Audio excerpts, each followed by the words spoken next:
Pues yo creo que podemos iniciar, ¿no? ¿Les parece? ¿Alguna duda sobre la sesión pasada? ¿Sobre lo que hayan leído?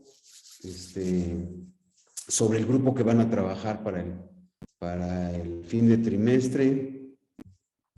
Ahorita de todas maneras lo voy a tocar un poco con un ejemplo, ¿no? ¿Nadie? No, Entonces, profe. empezar. Ok, gracias, Ale. Entonces vamos a empezar. Voy a compartir la pantalla. Recuerden que me pueden interrumpir en el momento que lo deseen, ¿vale? Estoy en la unidad y de todas maneras me sacó la red, perdón.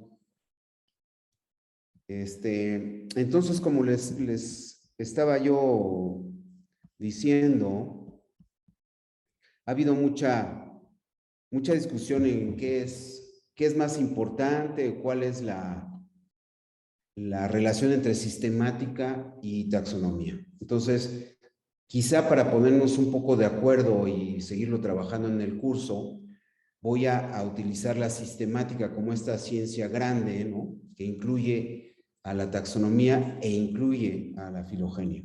Entonces, para definir sistemática, yo diría que, como está ahí puesto en la transparencia, es el estudio de la biodiversidad, pero lo más importante es que incluye las relaciones evolutivas entre los organismos. Entonces, incluye el proceso de evolución y lo que es las relaciones de parentesco o las relaciones filogenéticas entre los organismos.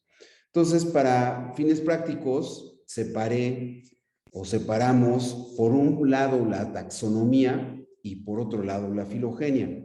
La taxonomía la voy a circunscribir al estudio de los patrones, ¿sí? Recuerden que lo que percibimos en cierto tiempo y en cierto espacio son patrones. Y la filogenia es el proceso y obviamente las consecuencias de ese proceso, como es las relaciones de ancestría, descendencia, ¿ok? Entonces, sí, el proceso es origen y evolución, el desarrollo de los organismos, pero como patrones podemos reconocer a los ancestros y a los descendientes, ¿no? Entonces, todos tenemos un ancestro y todos los ancestros, o cuando menos la mayoría de ellos, tienen descendientes. Hay algunos que no, pero no quiere decir que se pierda, digamos, la familia, ¿no? Aunque algunos de nuestros parientes no puedan tener hijos o hayan decidido no tener hijos. Entonces, taxonomía, por un lado, trabaja con patrones y filogenia trabaja con los procesos. Ahora, dentro de la taxonomía, digamos que hay tres grandes tareas que reconocemos. Una es la clasificación, de la cual ya hablé un poco, aunque lo vaya a retomar de nuevo. La identificación de esas unidades con las cuales trabajamos, y algo muy importante es que a estas unidades necesariamente les tenemos que poner un nombre para que con este nombre podamos comunicarnos, ¿sí? Los hallazgos, las evidencias que encontremos sobre un objeto de estudio, sobre una unidad, pues las tenemos que compartir con los demás, y esto lo hacemos a través de los nombres que reciben estas unidades, ¿no? Entonces, aquí puse las tres tareas más importantes: es el reconocimiento de las unidades básicas en la naturaleza, que les podemos llamar especie; la clasificación en un sistema jerárquico, lo vamos a ver ahorita; y la parte de la filogenia es explicar cómo se produce esta diversidad. ¿Estoy bien? No hemos tenido problemas de comunicación. ¿Me han escuchado bien? Sí, profe. Perfecto, muy bien, ok. ¿Dudas hasta aquí? ¿Sí queda claro la diferencia entre sistemática y taxonomía? Sí, gracias. Perfecto, Profe, ok. Sí, dígame, Alejandra. de los tres puntos, los últimos que acaba de mencionar, se podría decir entonces que los dos primeros como que pertenecen o derivan de lo que es la taxonomía y el último de la filogenia. Sí, exactamente. Porque el último es cómo explicamos la biodiversidad, la explicamos a través de los procesos. Entonces, la última tarea es explicar esta razón por la cual los organismos o los patrones que tenemos son estos y no otros. Y eso es parte de la filogenia. Entonces, profe. esas tres grandes tareas son de la sistemática, no solamente de la taxonomía. Tienes razón. Gracias por llamarme la atención sobre ello. Ok, entonces vuelvo a compartir la presentación. Y entonces voy a tratar de ir desglosando algunas cosas de taxonomía y algunas cosas de nomenclatura. ¿Se acuerdan que en un momento les pregunté si pensaban que la taxonomía era un arte o si era una ciencia, ¿no? ¿Y por qué se podía considerar un arte? ¿Y por qué ahora lo consideramos una ciencia? Antes se consideraba arte porque era muy subjetivo, ¿no? Era la postura de un investigador o la postura de un estudioso la que llevaba la batuta y todos teníamos que seguir esa postura, ¿no? Entonces antes era... Por eso se le llamaba arte, aunque los objetos fueran muy concretos, ¿no? Pero realmente ahora es una ciencia, la ciencia de clasificar. ¿Por qué? Porque necesitamos demostrar esa clasificación en términos de sus fundamentos y de lo que la respalda como tal, ¿no? Entonces, ¿cuáles podrían ser algunas de las avenidas que tiene la taxonomía? Pues describir este mundo vivo a través de similitudes y diferencias, ya lo vimos, ¿no? El reconocimiento de las unidades, lo cual involucra necesariamente la construcción de ese concepto de especie a través de características, atributos que podemos desmenuzar de los organismos, el problema de circunscripción, que lo voy a ver ahorita, definición y delimitación, ¿no? Luego tenemos que establecer una identidad. ¿Cómo se hace eso? ¿Cómo se describen las nuevas especies en la ciencia? ¿Cómo se nombran? Y cómo se encuentra, digamos, la posición que tienen estas unidades en una clasificación. ¿Cómo reconocemos las unidades? La biodiversidad es muy en términos de lo que observamos, es realmente impresionante la diversidad de formas que hay, ¿no? Ahí puse algunas, ¿no? Yendo desde los procariontes que están a la izquierda arriba, ¿no? Es una cianobacteria, hasta las ballenas. Y pues vean esta expresión tan diversa, ¿cómo le hacemos para tratar de entenderla? Pues bueno, a través de similitudes y de diferencias y lo que les decía yo, conceptos, circunscripción, delimitación y las unidades operativas, que en este caso le llamamos unidades taxonómicas operativas o UTOs, ¿sí? ¿Y cómo empieza esto? Lo avancé un poquito en una de las sesiones, es reconociendo que en estas unidades o en este individuo, ¿no? Podemos desmenuzarlo en partes, ¿no? Platicamos un poco también de esta idea que nosotros como humanos construimos después de ver o de observar, ¿no? De distinguir y de interpretar, pues tenemos un Hellstatt que es ese todo, pero ese todo puede ser desmenuzado en partes, ¿no? Entonces, estos son algunas de las fotografías que traté como ejemplo. Vean cómo la de la derecha es como un rompecabezas, ¿no? De rompecabezas estamos buscando esas piezas para completar esa idea general que tenemos de un individuo, de un organismo. Y el problema que nos enfrentamos es que es una parte, ¿no? Del lado izquierdo está una expresión gráfica de lo que podría ser una parte, ¿no? O sea, cómo podemos distinguir partes de un todo. Y como ven, las partes ahí delimitadas por el A, B y C, tienen ciertos componentes, pero lo que sí es importante es que la parte está cohesionada, ¿no? Aunque esta parte puede tener expresiones diferentes, que es lo que les decía yo el otro día, en términos de los estados de carácter, ¿no? Esta parte se le conoce como un carácter y la expresión diferencial de él se le llaman estados de carácter, ¿no? El problema con Con las partes es qué tanto esas partes las puedo identificar, ¿no? ¿Cómo las puedo separar como partes de un todo, ¿no? Y si estas se pueden relacionar, hay una interrelación entre ellas o son características que están aisladas, ¿no? Vamos a darnos cuenta que esas partes pueden estar relacionadas y por eso les decía el otro día que a veces el todo es más que la suma de las partes, ¿no? Porque hay una interrelación entre ellas. ¿Cuáles son las fuentes de información hablando de esta biodiversidad, ¿no? Estamos hablando de organismos o de individuos.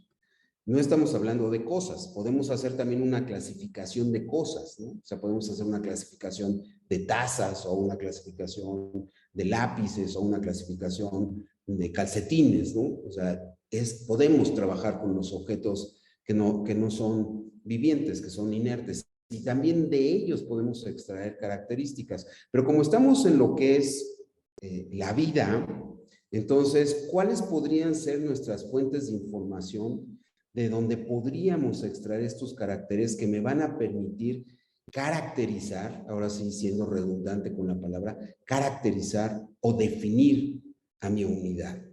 Pues lo que se utilizaba al principio era la morfología externa, ¿no? O sea, esas formas que podíamos ver en términos del tamaño, del color, si eran, por ejemplo, en el lado derecho, la morfología, si eran de color negro, si eran amarillos, si tenían dos ojos, si tenían dos patas. La morfología externa fue muy valiosa al principio de la taxonomía, ¿no?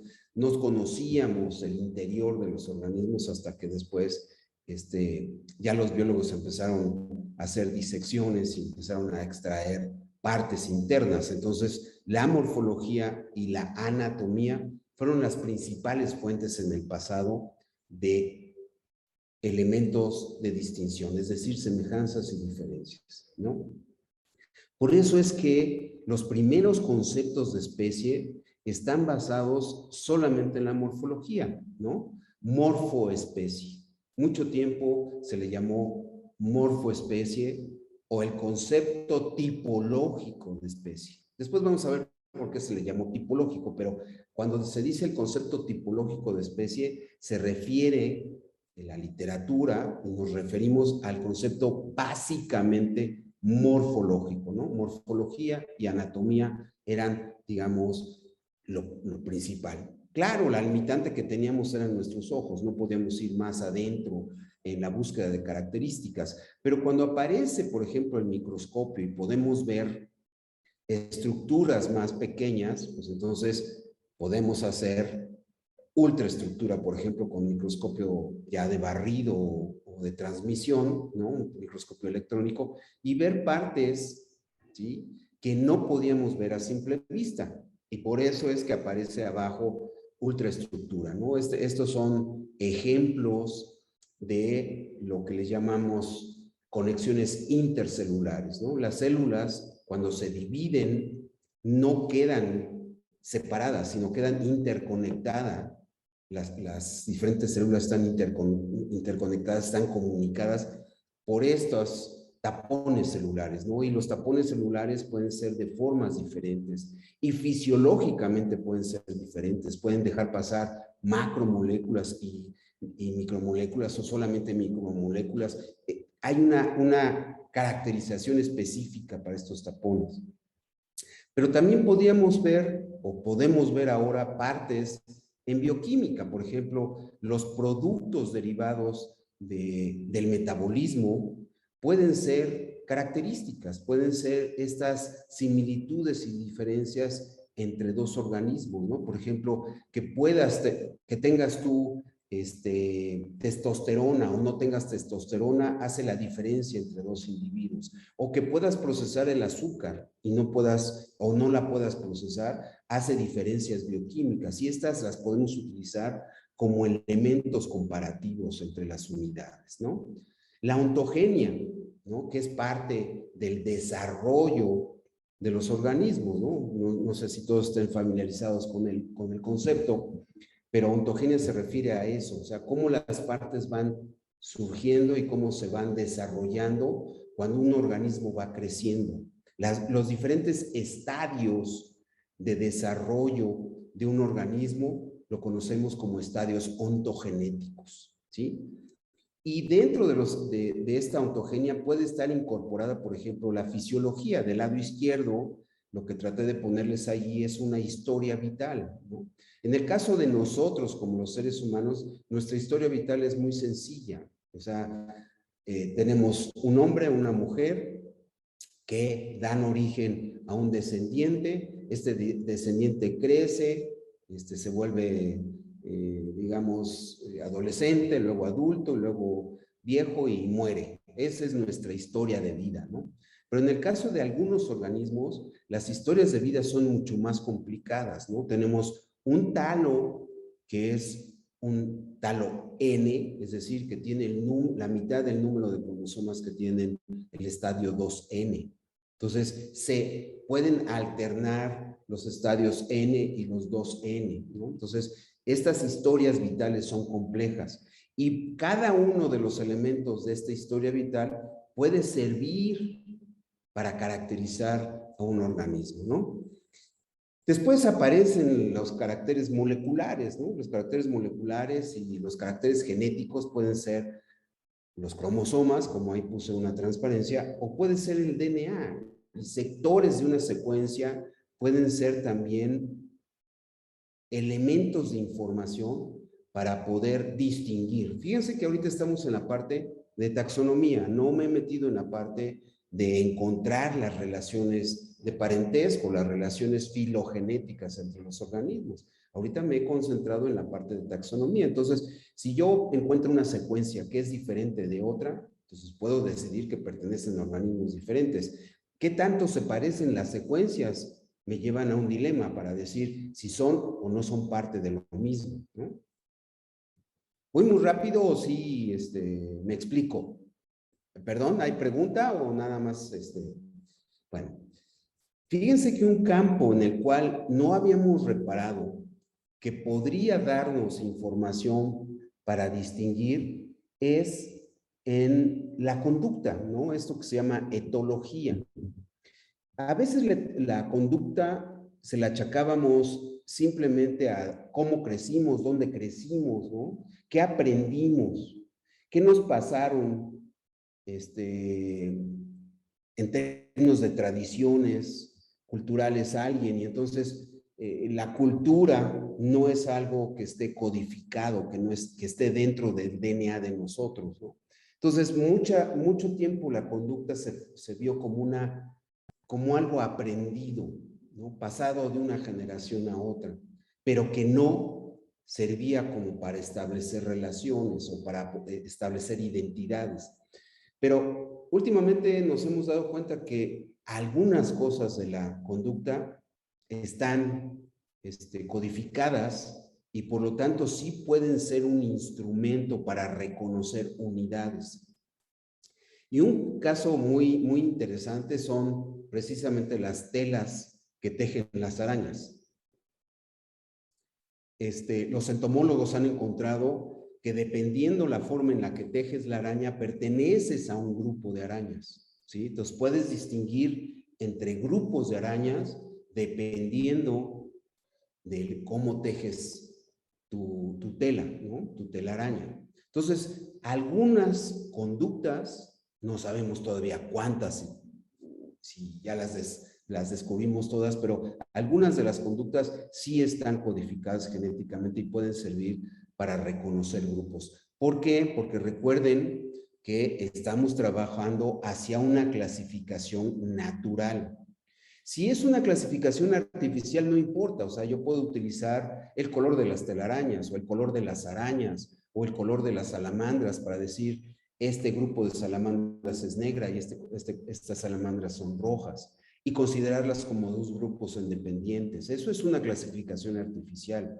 Pero si queremos nosotros hacer una clasificación natural que reconozca esta descendencia con modificación que le llamamos evolución, pues entonces las clasificaciones naturales deben de contemplar estas relaciones entre los ancestros y los descendientes, ¿no?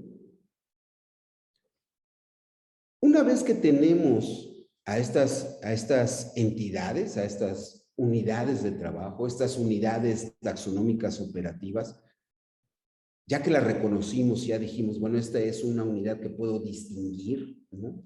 Uno de los problemas a los que nos enfrentamos es a cómo establecemos una identidad. ¿Qué identidad le damos a ese organismo que recolecté cuando fui a la playa o cuando fui al bosque o cuando fui al río, ¿no? ¿La reconozco? Sí, la reconozco porque la puedo describir. Pero ahora el problema es si esto pertenece a un grupo que ya ha sido descrito con anterioridad, ¿no?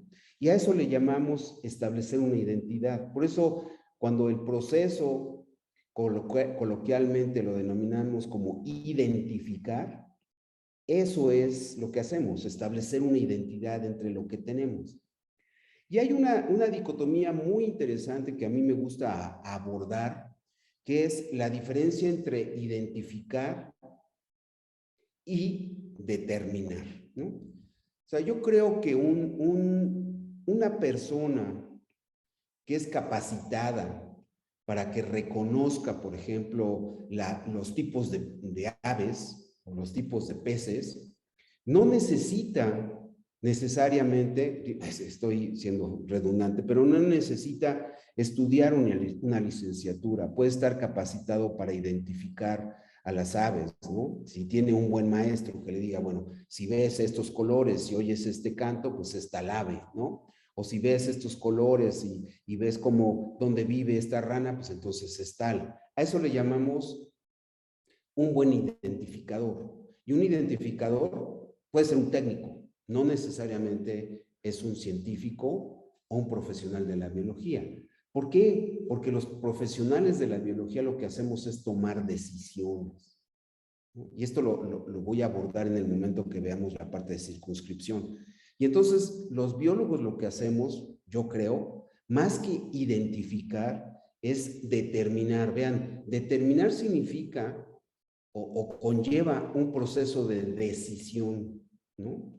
En el cual es mi responsabilidad que a esto que yo colecté le voy a poner o lo voy a identificar o lo voy a ligar con una entidad ya establecida y entonces mi decisión es que pertenece a ella. ¿Sí me explicó? ¿Ven la diferencia entre identificar y determinar? Un ejemplo, ¿Sí? profesor, para más o menos diferenciar ambos conceptos. Sí, más o menos. Generalmente estamos familiarizados con la identificación, ¿no? Oye, ¿pudiste identificar esta rana? ¿Pudiste identificar esta ave? Entonces, sí, tuve problemas, la clave no me llevó, etcétera, ¿no? Pero realmente nosotros tomamos una decisión. Cualquiera le puede poner nombre a un organismo, pero cuando nosotros como profesionales de la biología decidimos ponerle un nombre, eso implica una responsabilidad y tiene una consecuencia, ¿no? Y lo podemos ver en muchas cosas. O sea, yo puedo ponerle el nombre a un ajolote que encontré aquí en las Ciénegas de Lerma, y si le pongo ese nombre y digo que corresponde a una especie en peligro de extinción, pues entonces una política pública puede decir o declarar esta zona como un área protegida en términos de lo que yo encontré y decidí que tiene ese nombre, ¿no? Si me equivoco, vean, toda la política y toda la cadena de decisiones se ve impactada, ¿no? Si yo digo, por ejemplo, que encontré en un bosque o en un lago o en un río o en una costa una especie que interpreto como una especie no nativa, o sea, que es invasora, ¿no? Sí conocen lo que es una especie invasora, ¿no? A ver, dígame alguien qué es una especie invasora. Usualmente se le conoce como exótica, ¿no? Exacto. Hay diferentes conceptos, ¿no? Se le llama exótica porque aparentemente no pertenece al lugar, ¿no? A eso le llamamos exótico, ¿no? Se le denomina también no nativa. es decir, que no crecía en donde nosotros considerábamos que debería de estar. Eso es diferente a invasor. Invasor tiene una connotación en donde ya hay un impacto y generalmente negativo en la población que originalmente estaba ahí, ¿no? Generalmente el proceso de invasión está ligado con actividad humana. No es resultado de un proceso de dispersión natural. Entonces, le llamamos invasor a una especie no nativa que ha entrado a un sistema y que empieza a tener un impacto negativo en la comunidad. A eso le llamamos invasora, ¿no?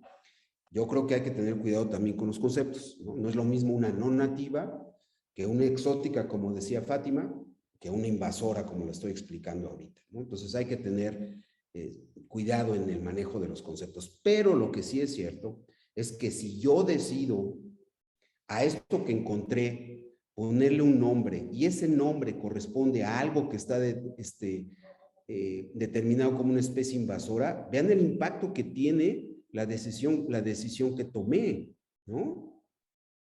Pone en alerta a mucha gente porque dice, no, pues entonces, ¿cómo llegó este organismo aquí? Y entonces ya lo tenemos y entonces va a afectar a la comunidad y nos va a impactar económicamente o biológicamente o de la manera que quieran. Vean el impacto que podemos tener en una decisión taxonómica. No es trivial el ponerle nombre a las cosas. ¿Me explico? ¿Sí? Sí. Bueno. Sí. Ok, entonces, por eso es que creo que nosotros no identificamos, nosotros determinamos, decidimos, ¿no? Después de haber pensado y de haber acumulado evidencias, tomamos esa decisión y le ponemos tal nombre, porque estamos conscientes de la consecuencia que tiene. Y esto, voy a utilizar un ejemplo en lo que trabajo, ¿no? Que son las algas marinas, y si me da tiempo, lo voy a hacer al final de la sesión. Pero seguimos con la plática, ¿no? Con la charla. Entonces, vean. ¿Sí se ve? Sí. Sí. Sí. Ok, entonces vean, tengo una ranita arriba y entonces, pues digo, esa rana pertenece al grupo de las ranas, está del lado derecho. Y ya alguien dijo que todos los que están ahí adentro son ranas, ¿no? Claro, vean que hay diversidad dentro de esa unidad rana, ¿no? Hay con colores, con puntitos, con manchitas, etc. Eso es el grupo de las ranas, vamos a llamarle así, el grupo de las ranas. Y luego el otro que está abajo, pues es un beta, es un pez, ¿no? Y entonces, pertenece a los peces.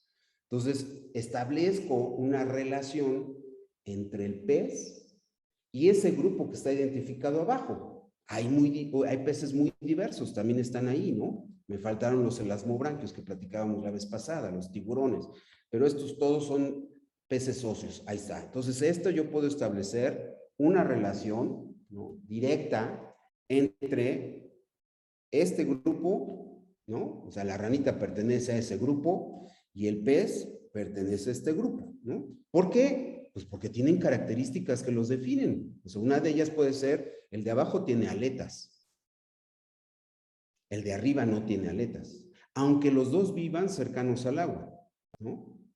Pero tienen características particulares. El problema es cuando encuentro algo que no tiene un cajón, no tiene un grupo que alguien haya descrito, ¿no? Entonces, puse ahí un individuo de la mitología, ¿no? Una sirena que es mitad pez y mitad,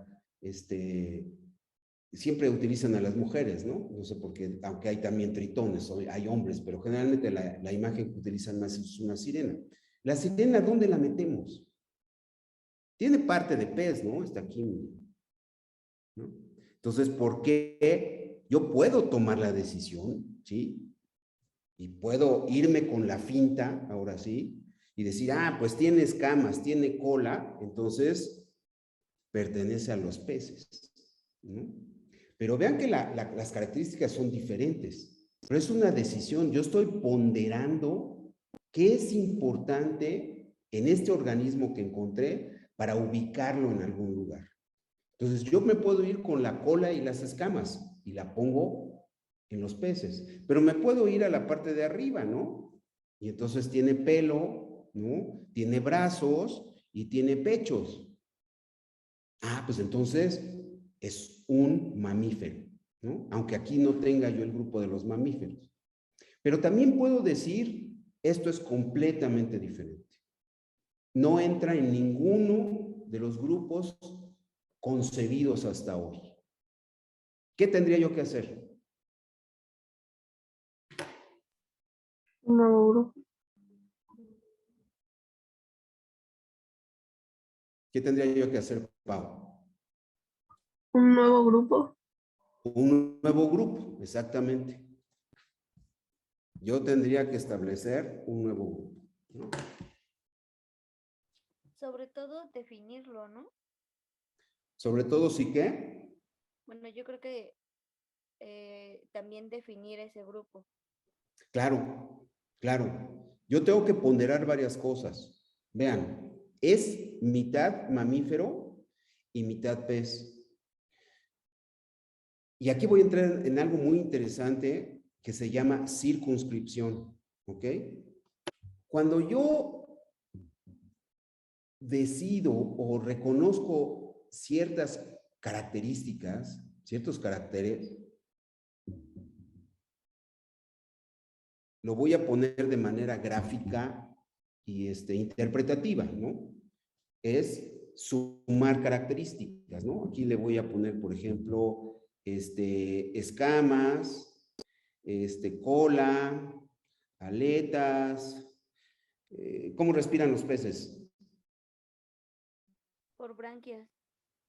Por branquias, tus branquias, ¿sí? Vean, estas son las características con las cuales estoy definiendo a este UTO. Le voy a poner aquí UTO para que no nos confundamos con alguna categoría, ¿no? Y entonces yo lo que tengo en primera instancia es lo que se llama una definición. ¿Sí? A través de estas características que puse dentro del circulito, yo estoy definiendo al UTO, ¿ok? En taxonomía, esta definición se llama diagnosis.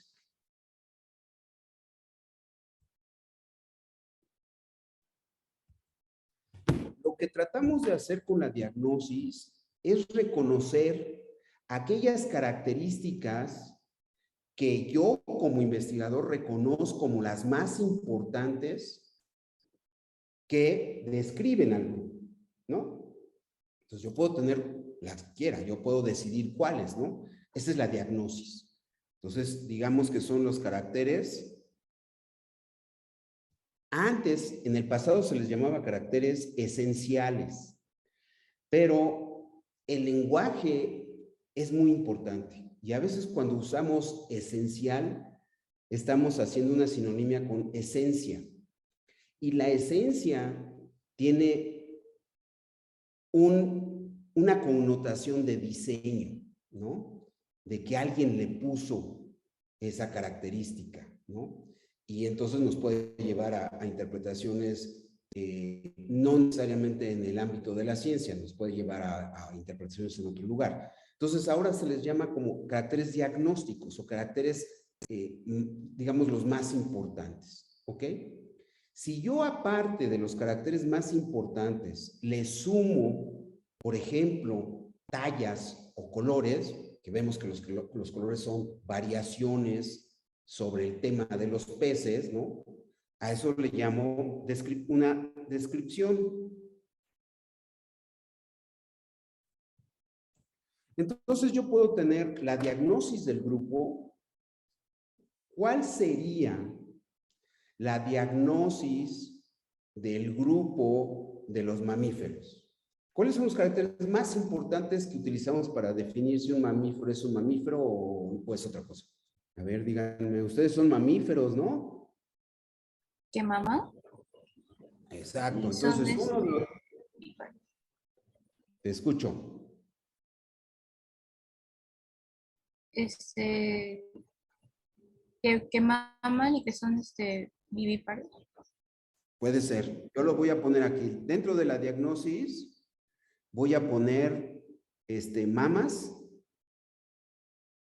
como carácter, ¿no? Vivíparos. ¿Qué más? Puede ser que son vertebrados. Ah, bueno, pero eso es una definición ya más grande.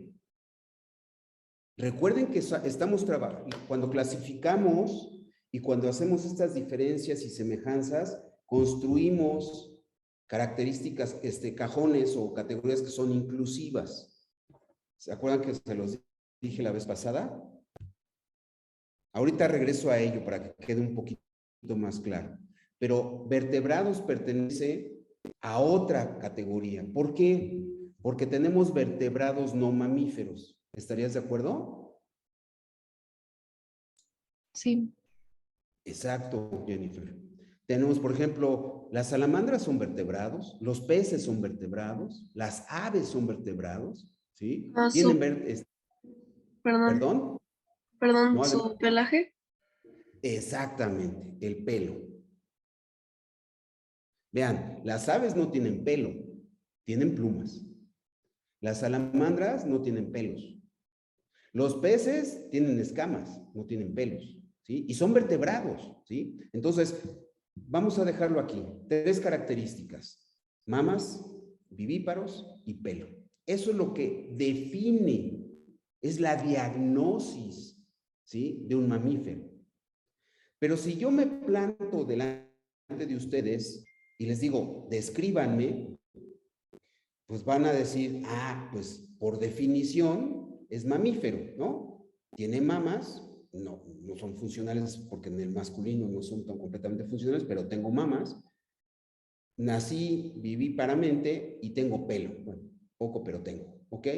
Entonces es un mamífero, pero tiene cierta talla, el color de la piel es más o menos oscuro, los ojos son café, las manos son pequeñas, etc. Esas características que le sumamos a esta primera idea de definición es lo que entra en la descripción. O sea, caracteres variables.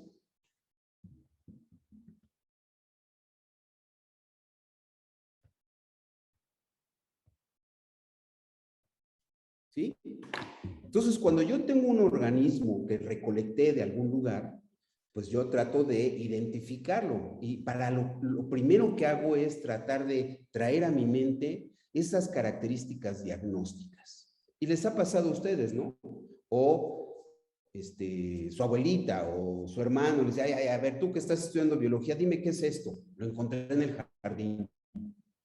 Y entonces llega uno y empieza uno a tratar de construir una imagen a través de características, ¿no?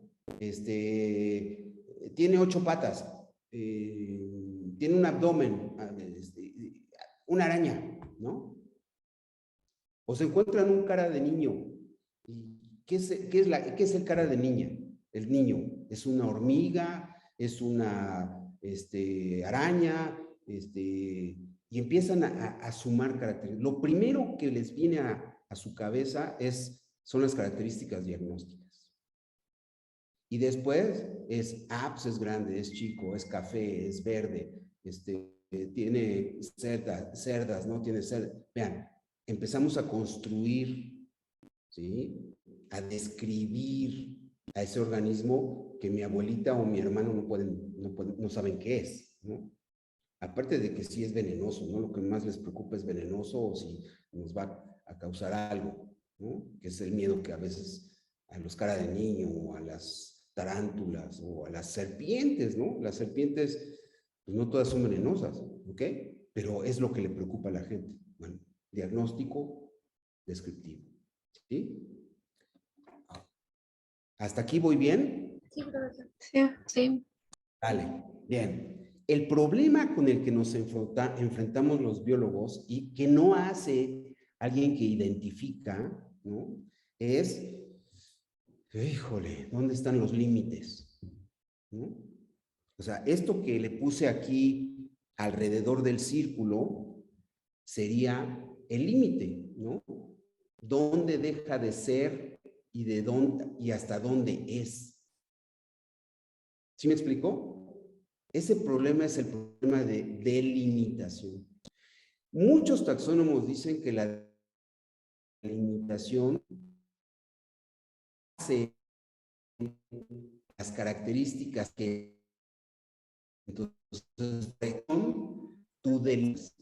Pero después, sí, adelante, doctora. ¿Sandra? Es un poco cortado, profe. No sé si solo soy yo. Fíjate, y estoy aquí en la unidad que se supone que todo es dulzura. Lo que les decía, ¿hasta dónde se quedaron, Sandra? Bueno, solamente lo último que dijo ya no lo entendí muy bien. Que muchos de los taxónomos lo que decimos es que la delimitación la puedes hacer con base en lo que no tienes, excluyendo. Y de esa manera delimitas. Pero yo con todos los años que llevo de experiencia en taxonomía, para mí es muy complicado. Yo la verdad es que no sé cómo delimitar las cosas. No existe un método, una técnica, un desarrollo, un modelo que me diga dónde pongo los límites. ¿Por qué? Esto que he dicho ahorita es lo que se llama circunscripción del UTO, ¿no? Lo van a encontrar, más adelante lo vamos a ver en nomenclatura, se llama circunscripción del taxón, ¿no? Entonces le voy a poner aquí circunscripción, me voy a apoyar.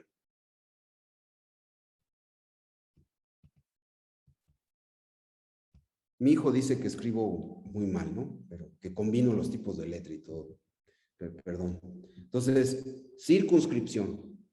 Cada grupo, independientemente del nivel, tiene una circunscripción, ¿sí?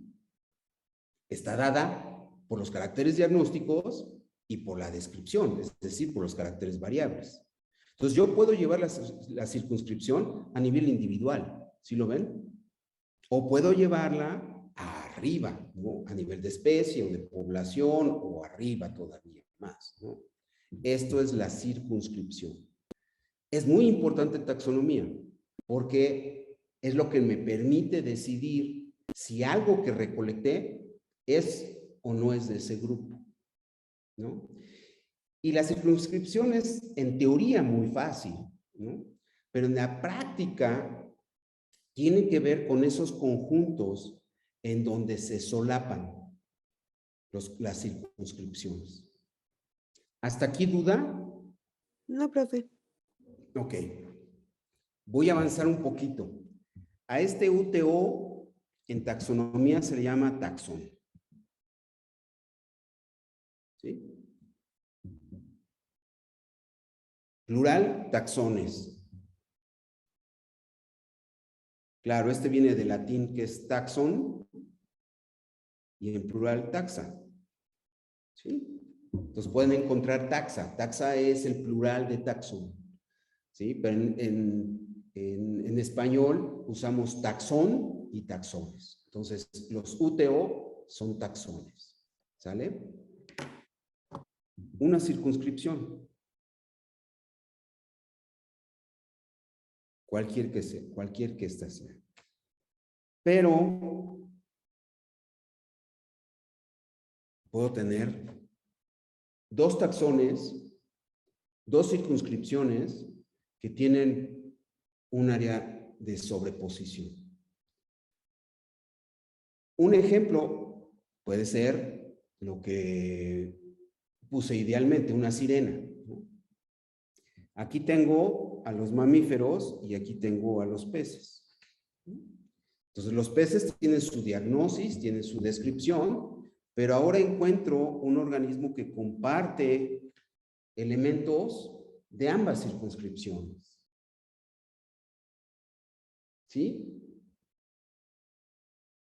¿Cuál o cuáles podrían ser las soluciones para resolver esto, ¿no? O sea, yo encuentro lo que les decía el otro día. Yo tengo lo que lo vimos, ¿no? O sea, tengo este organismo es negro y este organismo es blanco y resulta que este es gris.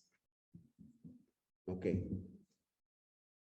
¿No? Pero vean que está sobrepuesto, o sea, puede tener características de uno o del otro lado.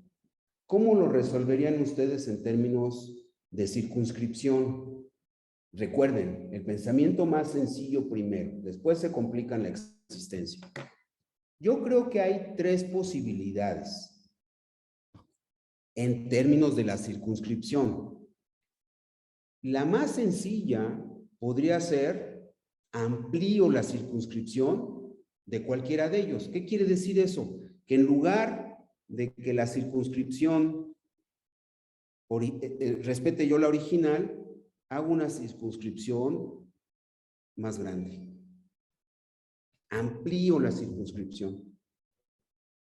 Y ya no tengo problemas, porque entonces en esta circunscripción que está en azul, yo tengo negros, blancos y grises.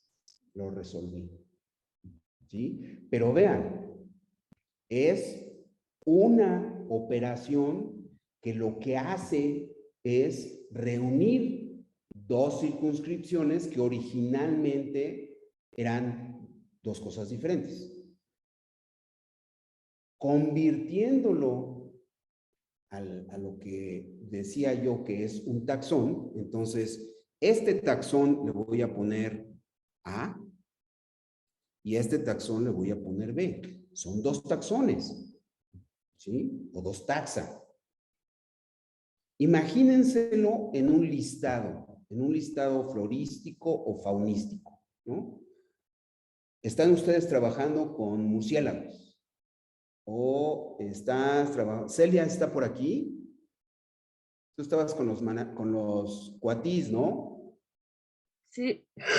Ok, entonces imagínate.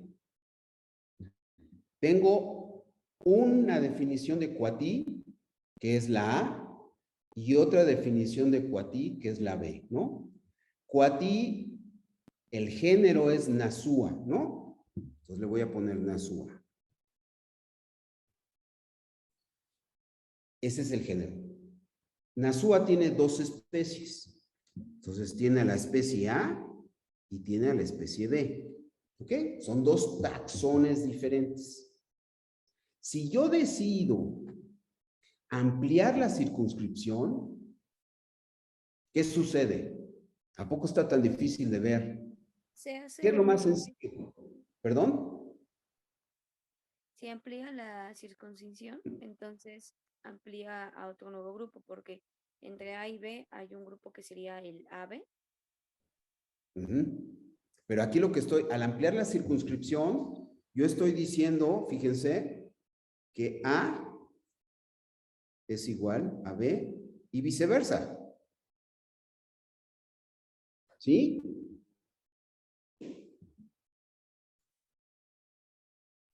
Ujú. Entonces, en lugar de que haya dos especies, resulta que nada más hay una. Y que las diferencias que yo había encontrado no son importantes. A lo mejor esta, como está ahí, es la que es de color negro. Y la B es blanca, ¿no? Entonces, lo que estoy diciendo en el momento de ampliar la circunscripción es que ese carácter no es importante para separar A de B. Lo que estoy diciendo es que A y B son lo mismo. Y este es un buen ejemplo de lo que decía yo hace un momento en términos de la responsabilidad y el impacto que pueden tener las decisiones que tomemos. Después vamos a ver las reglas de nomenclatura, ¿no? ¿Cuál de los dos nombres queda? Pero lo vamos a poner en términos de caricatura. La especie A es una especie en peligro de extinción. Y con base en ella está determinada el área natural protegida del Ajusco. Estoy diciendo algo nada más, ¿eh? Los cuatís son de selva, no de bosque, ¿no? Pero voy a poner todo Costa Rica lo vuelvo un área natural protegida porque tiene al cuatí negro. ¿Sí? El cuatí blanco no está dentro de la lista de amenazados o en peligro de extinción. Si yo decido que los dos son lo mismo, ¿qué impactos podrían tener? Quizás las especies se confundan. Si son especies que, Fátima, no te escuché bien. Digo que quizás las especies se confundan. ¿Sí? Se confunden, tan se confunden que tienen esta área aquí, ¿no? Se sobreponen.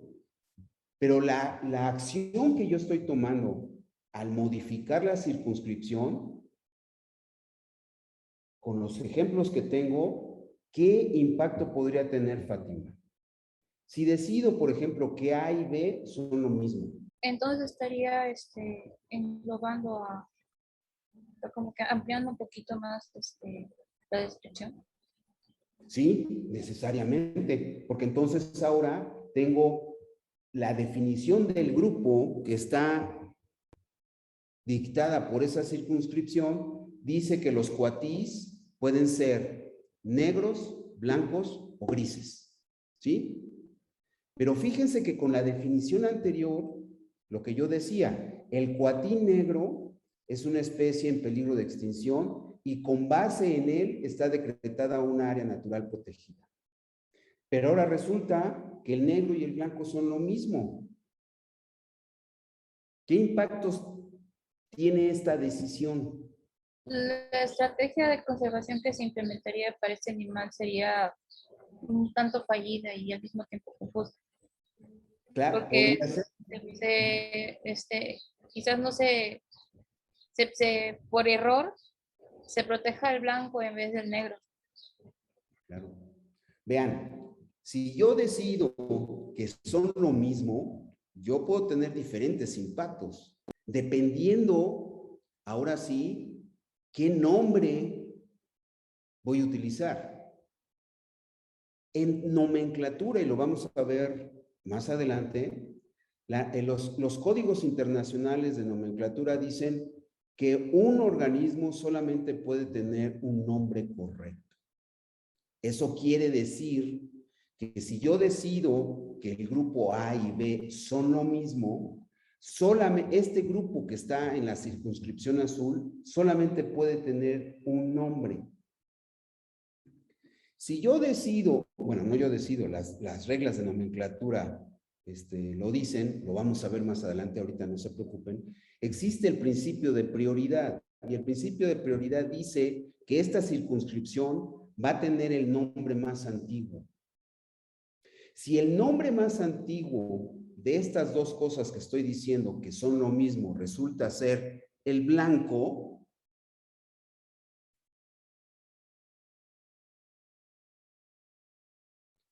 vean, el blanco no está protegido, el negro sí está protegido. Si las dos cosas son lo mismo y el nombre blanco es el que vamos a emplear, resulta que entonces no hay por qué proteger o por qué seguir con esa área natural protegida, porque el cuatí blanco no está en peligro de extinción. ¿Sí lo ven? Si es al revés, si resulta que el nombre que voy a utilizar es el negro, pues ahí a lo mejor tiene de beneficio el cuatí blanco, porque va a quedar dentro de la sombrilla de protección del cuatí negro.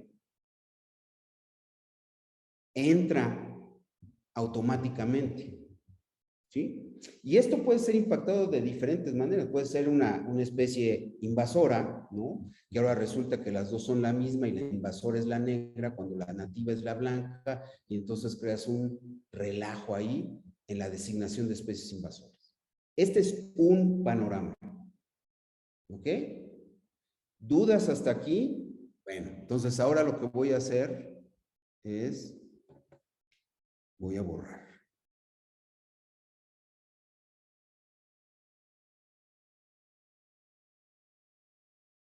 Ahí tengo. Voy a borrar esta también. Ok. ¿Cuál es la otra acción?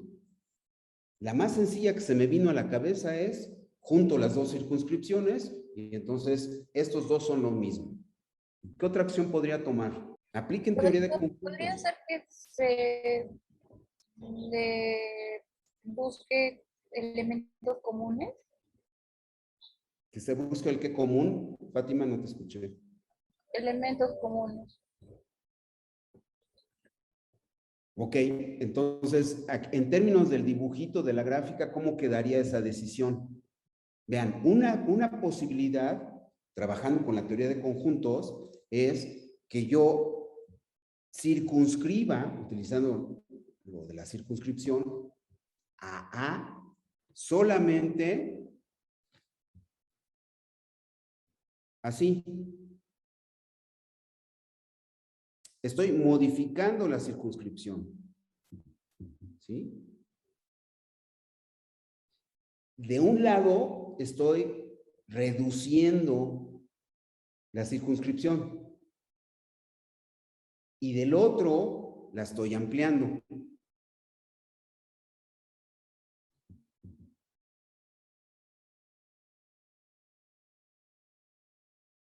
¿Sí?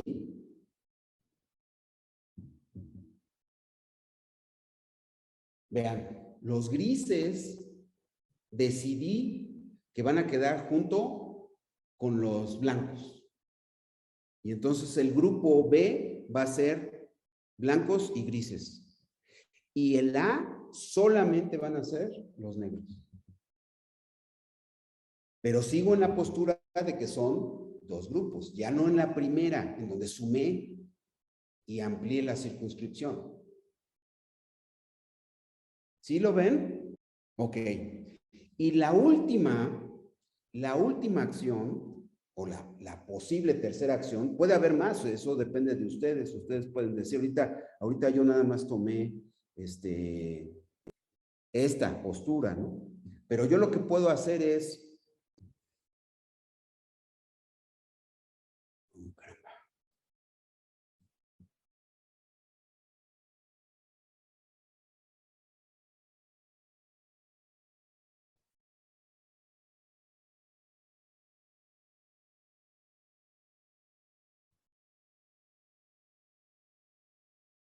verde no, porque ya tengo verde.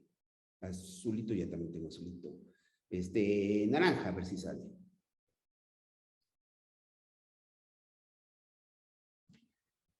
¿Qué hice ahí?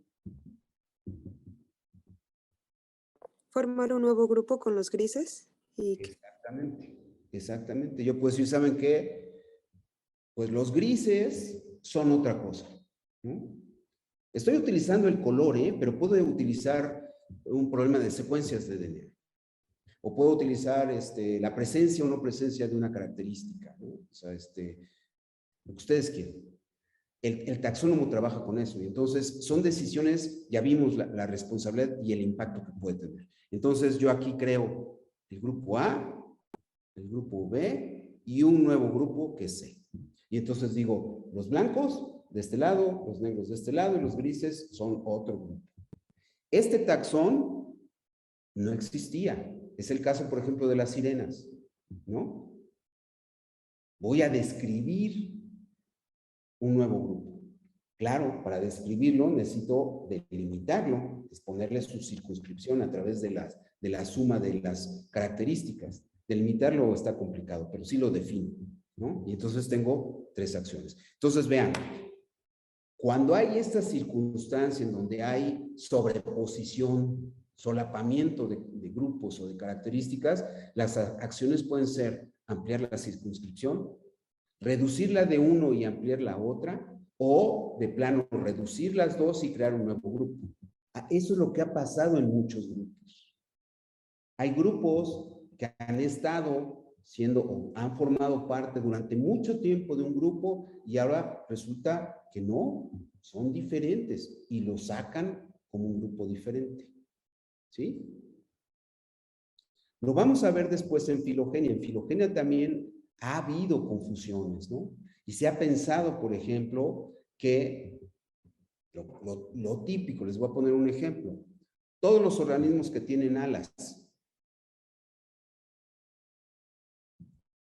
¿Qué tengo allá adentro?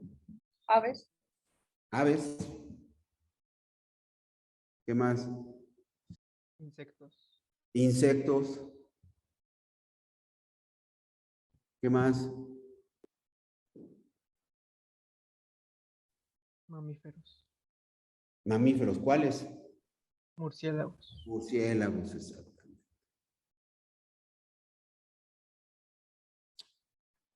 ¿No? Y nosotros, los ángeles, también estamos allá adentro, ¿no? No es cierto, es broma. Entonces, vean, es un grupo que está circunscrito por la presencia de las alas.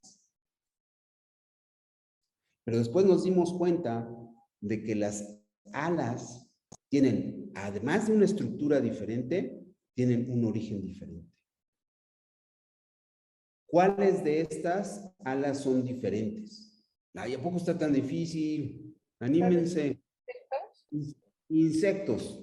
Insectos no tienen nada que ver. Entonces, este grupo es diferente de este. Entre las aves y los murciélagos hay diferencia en las alas. Sí, ¿Cuál? plumas. Exacto. Plumas en las aves y piel en los murciélagos. Pero estructuralmente son idénticas. Entonces, eso nos puede indicar que las aves y los murciélagos son diferentes. Sí, una tiene plumas, la otra tiene piel. Pero en términos de estructura, son grupos cercanos. Y resulta que es cierto, ¿no? Las aves y los murciélagos son vertebrados. ¿Sí? Diferentes, pero son vertebrados. ¿Sí? Vean, esta parte es padrísima de la taxonomía. El trabajar con las circunscripciones. ¿No? Entonces, cuando uno hace un cambio como el que hemos visto, se llama enmendar, ¿no? En la nomenclatura. Y si ustedes lo hacen, lo tienen que decir, porque si no, los demás seguimos creyendo que este grupo es uno solo, ¿no? Mientras que si yo digo, no, espérense, los insectos tienen una circunscripción diferente. Y puede ser en cualquier cosa. Ustedes pueden poner, por ejemplo, y un ejemplo muy, estoy utilizando la misma palabra, pero un buen ejemplo es el perro doméstico, ¿no? El perro doméstico y el lobo. Antes se les consideraba dos especies diferentes. Ahora, los perros domésticos son parte de la especie de los lobos. Entonces teníamos concepciones diferentes, ¿no? Ahora nos hemos acercado a otro tipo de evidencias y entonces nos hemos dado cuenta que son lo mismo. Y entonces ahora no existe ya la especie de los perros comunes o domésticos, sino que son lobos domesticados, ¿no? Entonces, ven, esta parte es muy interesante en términos de la taxonomía. ¿Dudas o preguntas? Que hable demasiado. No, todo va bien, profe, gracias. ¿Sí? Sí, profe. Ok, entonces, estos grupos, estos UTOs que nosotros construimos, y vean, estoy hablando con intención, es una construcción, ¿no? Tienen diferentes niveles. Lo que les decía yo, cajas dentro de cajas. Ahí puse una matrushka como ejemplo, ¿no? Estas muñequitas rusas que va una dentro de la otra. Así trabaja la clasificación. La clasificación tiene una unidad operativa, ¿no? La muñequita que está saliendo ahí, que es especie. Esa es nuestra unidad operativa. Y sobre de ella vamos poniendo otras cajas, ¿no? A esto le llamamos clasificaciones. La del lado izquierdo es una clasificación de plantas, ¿no? Entonces, vean, las plantas pueden estar clasificadas en plantas con flor, plantas sin flor. Y dentro de las de sin flor están metidas las briófitas, las pteridofitas, las gimnospermas. Y a lo mejor las algas, si consideran que las algas son plantas, ¿no? Y entonces también tendríamos a las algas, las briofitas, las pteridofitas y las gimnospermas ahí. Mientras que las plantas con flor son las angiospermas, las plantas que conocemos, que están allá afuera. ¿Ok? Esto convertido en nombres, porque cada una de las circunscripciones debe de tener un nombre. Ya lo vieron en el ejemplo de los cuatís, ¿no? Entonces, un nombre para cada taxón. El único taxón que es binomial, que tiene dos nombres, es la especie. ¿Sí? Entonces, vean. No, caramba. A ver, tengo un chat, déjeme ver si lo tenemos que contestar. Claro, las microalgas podrían ser parte de las plantas sin flor, ¿no? Profesor, yo le decía en el sentido de que, bueno, de manera chiquita, contándole en una clase que tuve en botánica criptogámica, justamente había esa disputa entre zoólogos y botánicos en cómo clasificar a las microalgas, sobre todo a las diatomeas. No, y las diatomeas es un ejemplo fácil, Fátima. Las eulenas, por ejemplo. Los flagelados, ¿no? Los flagelados fotosintéticos. Ese ha sido un debate de muchísimos siglos, ¿no? Si los dinoflagelados, por ejemplo, o los flagelados con clorofila B, por ejemplo, las eulenas, ¿son plantas o son animales? ¿O son algas o son protozoarios? ¿No? Esto ha sido una discusión de muchísimos siglos. ¿Cómo la hemos resuelto? La hemos resuelto a través de la filogenia, ¿no? Y lo que hemos decidido es que si el ancestro de un grupo está en las plantas, depende que sean plantas, eso lo podemos ver después, ¿no? Debe ser planta. Puede ser que haya perdido los pigmentos después, ¿no? Por alguna razón. En las eulenas, por ejemplo. Las eulenas son facultativas, por ejemplo. Si crecen en un ambiente rico en nutrientes, sus cloroplastos disminuyen en número, casi se pierden. Y entonces no fotosintetizan, están comiendo, están tomando los elementos, los nutrientes de afuera, tipo animal, ¿no? Pero si los nutrientes bajan, los cloroplastos aumentan. Inclusive las eulenas se convierten en bichos verdes, en organismos verdes, ¿no? Y entonces claramente es un alga. Entonces, ¿es un alga aquí y es un animal acá? Ese debate lo resolvimos a través del ancestro, ¿no? El ancestro era un organismo fotosintético, por lo tanto, las eulenas son algas, no son animales, ¿no? Entonces, sí, claro, en taxonomía hay muchos ejemplos que nos confunden, porque utilizamos lo que vemos. Y eso que vemos nosotros lo interpretamos de una manera. Por eso hay diversas clasificaciones. La clasificación de Cronquist o la clasificación de Mayer, o la clasificación, porque cada uno de ellos clasificó con un criterio independiente. Son subjetivos.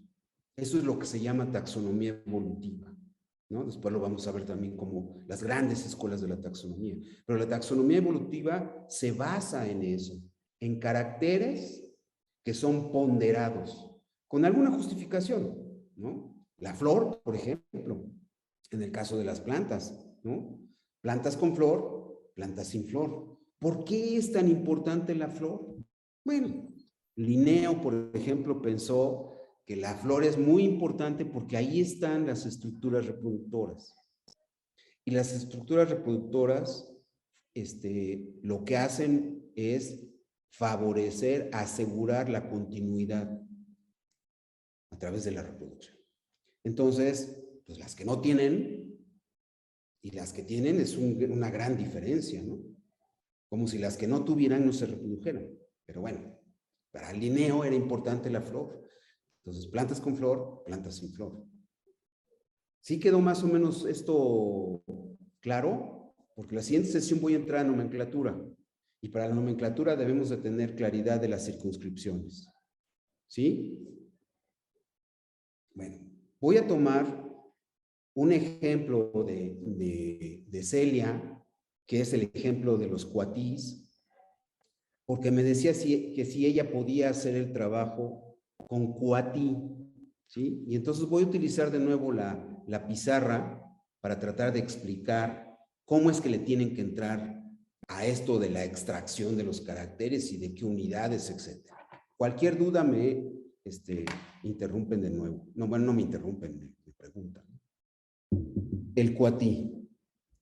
Como les decía yo, el cuatí es un género. ¿Dónde está el género? El género es la cajita donde ponemos las especies. ¿Sí? Esto es la especie 1, la especie 2 y la especie 3. Esto es especie, que es nuestra unidad operativa. Le pueden poner UTO, pero es lo que utilizamos los biólogos es especie. Y la especie, las especies que se parecen, las especies que son muy cercanas en términos morfológicos, eso les llamamos, las denominamos miembros de una categoría superior. Esta categoría superior se llama género. ¿Sí? Entonces, especie es un taxón, género es también un taxón, pero tienen categorías diferentes, la categoría de especie y la categoría de género, ¿no? Los géneros se agrupan en otra categoría que se llama familia. ¿Sí? Y vean que todo esto tiene una razón en términos antropocéntricos o antropogénicos, ¿no? Pero lo vemos después. Pero bueno, tenemos las especies, están dentro del cajón de los géneros, y los géneros están dentro del cajón de las familias, y así, ¿no? Entonces, cada una de ellas es una categoría taxonómica. Y son inclusivas. ¿Qué quiere decir? El género incluye a las especies, la familia incluye a los géneros. ¿Sí? Ok. El problema con los cuatí es que solamente hay 2 especies. Voy a borrar esta, ¿no?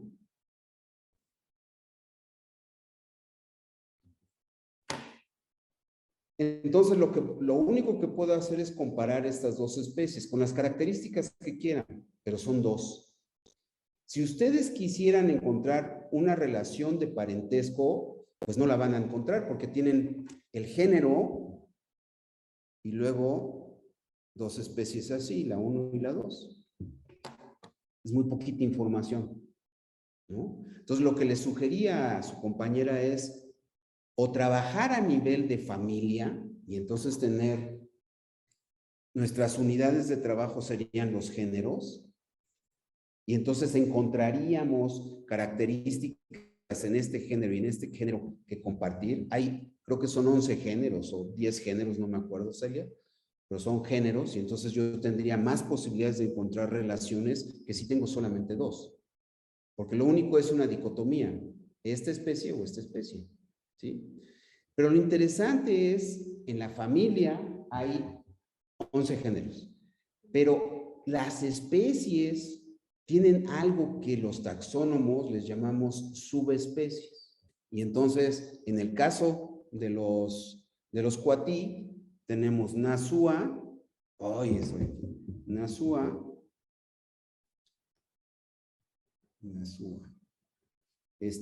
¿Cuáles son las especies? No, le voy a poner Nasua A y Nasua B. Vean, esta es la categoría de especie, es binomial, tiene 1, 2 nombres. Por abajo de la especie se encuentran las categorías infraespecíficas, que son la subespecie, la forma, la variedad, etcétera. Eso lo vamos a ver luego, qué significa, ¿no? Pero bueno, lo importante es que Nasua A tiene, voy a ponerlo así, creo que 5 subespecies. La 1, la 2, la 3, la 4, la 5. Y Nasua B tiene, creo que 8, ¿no? 1, 2, 3, 4, 5. Okay.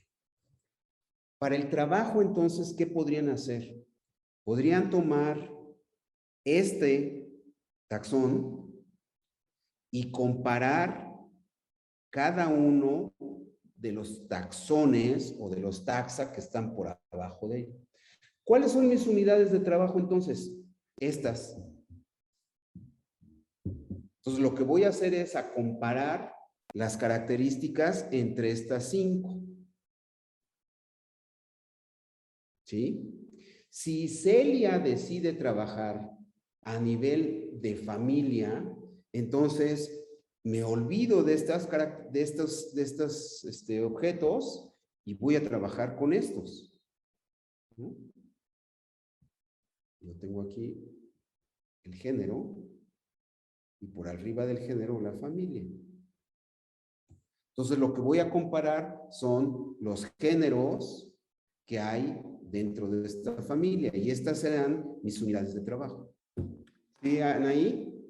Sí, bueno, igual como puse el ejemplo de mi compañera, yo elegí en mi proyecto, por ejemplo, los ajolotes, pero no sabía como que bien cómo acomodarlo justo porque no habíamos visto como todo esto, pero vi que está en el género de Ambistoma y ya dentro del género sí hay, bueno, se han registrado como 30 tipos de ajolotes, entonces igual creo que puedo tomar el género para crear, como usted comenta, con muchas más comparaciones.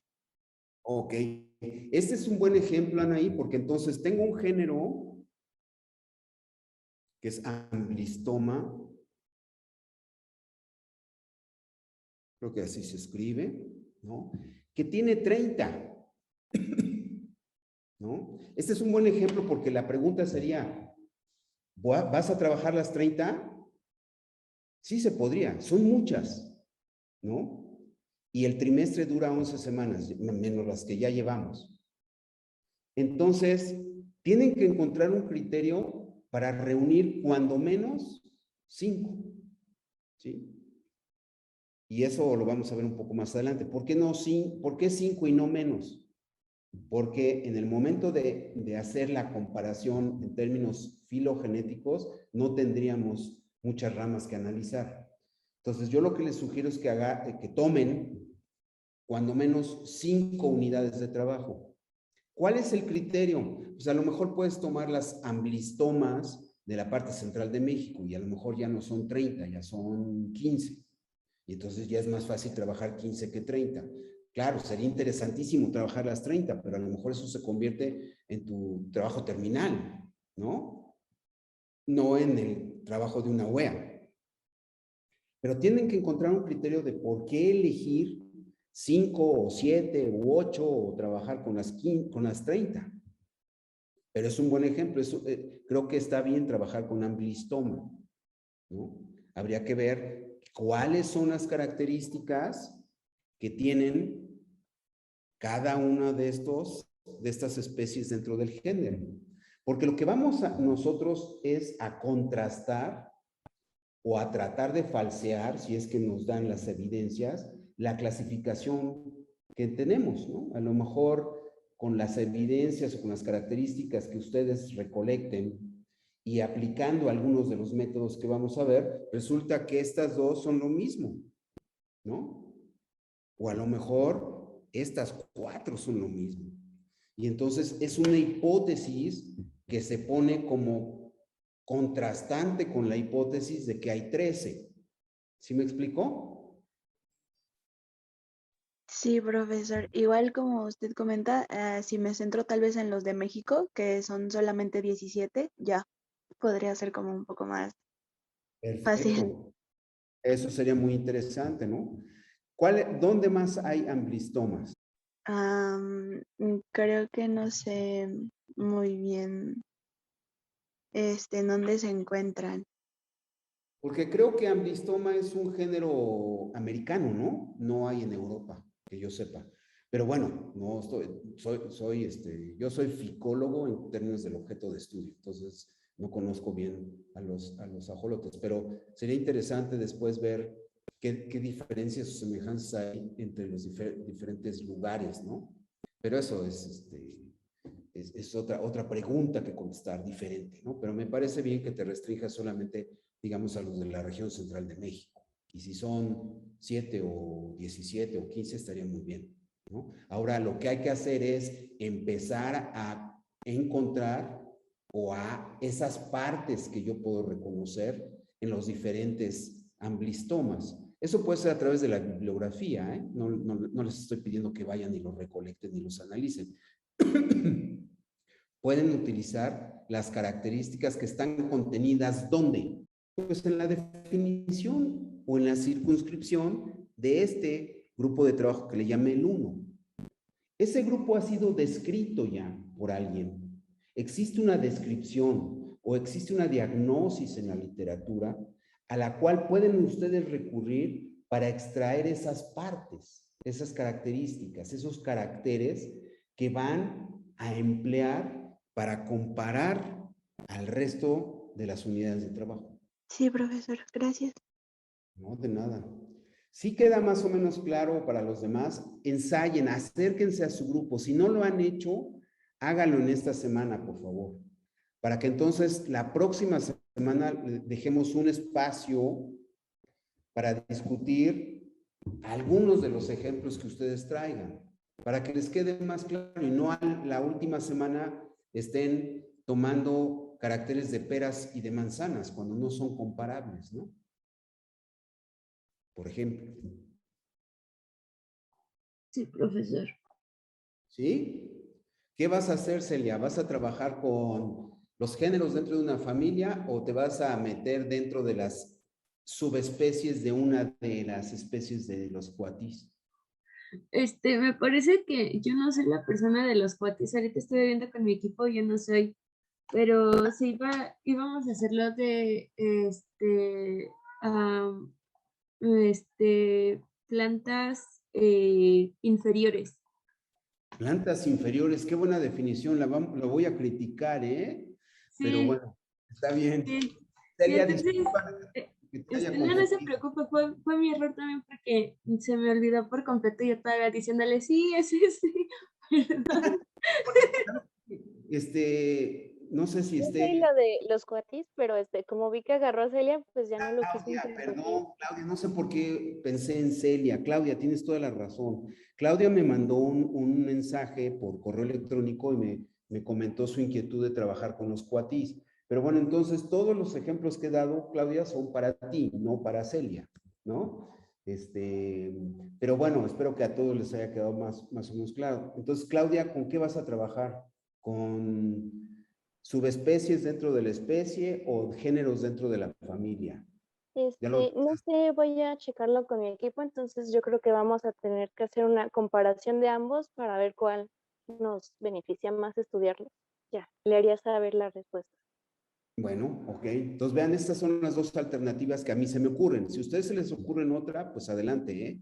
Pero ese es un problema muy interesante porque ¿cómo es?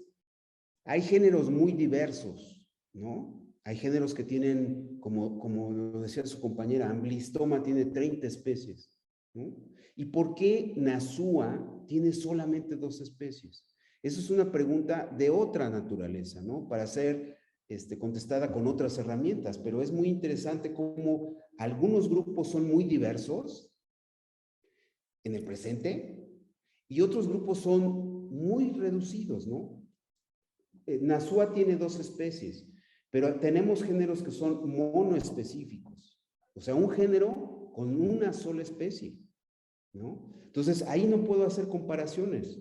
Lo que puedo tratar de hacer es trabajar y utilizar a los géneros como unidades de trabajo en lugar de las especies, porque un género monoespecífico, pues esta especie, ¿con qué la voy a comparar? ¿No? Digo, sí, la puedo comparar con otras cosas, la puedo comparar hasta con una ballena, utilizando DNA, ¿no? Pero Bueno, perdón porque me haya confundido con Celia y Claudia. Preguntas, dudas. Ya me extendí de más. Entonces, profesor, en cuanto ya definamos bueno, cómo vamos a hacer el trabajo, le podemos enviar mensaje para como que una revisión, más o menos, para ver si Sí. vamos por buen camino. Sí, define, por ejemplo, plantas inferiores es una denominación que a mí no me gusta, la utiliza mucha gente, pero el problema de ser inferior o superior, ¿con base en qué? O sea, no, pero eso es otra discusión. Pero si vas a utilizar plantas inferiores, generalmente dentro de las plantas inferiores es lo que decía Fátima, las criptógamas, ¿no? O sea, están las algas, están los musgos, están los helechos, ¿no? Las briófitas o biofitas. Entonces, habría que ver, en esto que acabo de exponer, si vas a enfrentar un género, ¿no? Y cuál de los géneros y cómo está representado en términos de especie. Entonces, si tienes una idea, mándame nada más el nombre y yo trato de clarificar en qué y hacerte una propuesta. Sí, profesor, muchas gracias. ¿Sí? Bueno, y a todos, si alguien quiere decirme más o menos qué grupo y podríamos discutir un poquito, ¿no? Pero entonces la idea es que la próxima semana tomemos algunos ejemplos que ustedes traigan, ¿vale? Para ir clarificando. Sí, orquideaceae, las orquídeas es una familia muy grande, muy grande. A lo mejor te conviene tomar un género, Fátima, porque, ahora, claro, también hay géneros monoespecíficos en las orquídeas. Entonces, a lo mejor un género que tenga unas 7 especies y que puedas extraer de los caracteres y hacer algo con ese género, ¿no? Porque orquídeas son muy diversas y muy bonitas, pero muy diversas, ¿no? Puede ser familia, Jennifer, o puede ser un género, que como lo puse en el ejemplo ahorita, un género que tenga varias especies. Y si el género tiene pocas especies, entonces hacerlo a nivel de familia, o sea, comparar los géneros. Las unidades de estudio se convierten en los géneros. ¿Sí? Sí. De todas maneras, por favor, chequen en la plataforma la ayuda que puse sobre el trabajo final.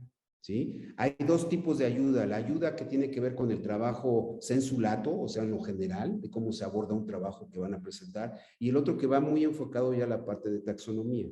Entonces, si quieren, échenle un ojito a ambos, ¿vale?